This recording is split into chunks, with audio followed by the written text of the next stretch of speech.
غادي تكونوا سمعتوا واحد الخبر حول تاسيس اتحاد الروابط الافريقيه. هذا الكيان خصنا نفهموا شنو هو. الاعلام الجزائري تيروج دابا الان، تيقول لك اودي انه هذا الامر هذا الاتحاد ديال الروابط هو اقصاء للمغرب وشكل من اشكال الاتحاد الافريقي الجديد الذي سيقصي المغرب وسيقضي على الكاف. هذا هو الكلمه اللي تيقولوه، يعني المفاد ديالو هو هذا.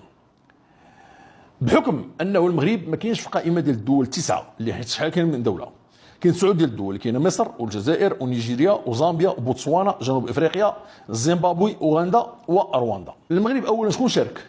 يعني نيابه عن المغرب باسم المغرب شكون شارك؟ شاركت العصبه الوطنيه الاحترافيه لكره القدم، هي اللي شاركت باسم المغرب، هذه مغربيه، شاركت في الاجتماعات التاسيسيه.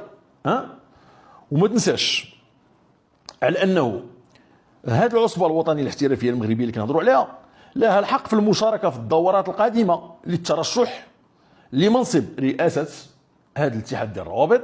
يمكن للمغرب عبر هذه الرابطه او العصبه كما قلنا يمكن له يشارك في الانتخابات المقبله، في الدوره المقبله يشارك في الانتخابات ديال سواء منصب الرئيس ولا نائب الرئيس ولا العضويه ديال المكتب التنفيذي. نزيدك يحق كذلك للمغرب التصويت خلال الانتخابات المقبله. اذا المغرب ماشي تقصى، ماشي المغرب ما كاينش، ماشي حيت المغرب ما كانش من الدول التسعود الاولين راه ما كاينش.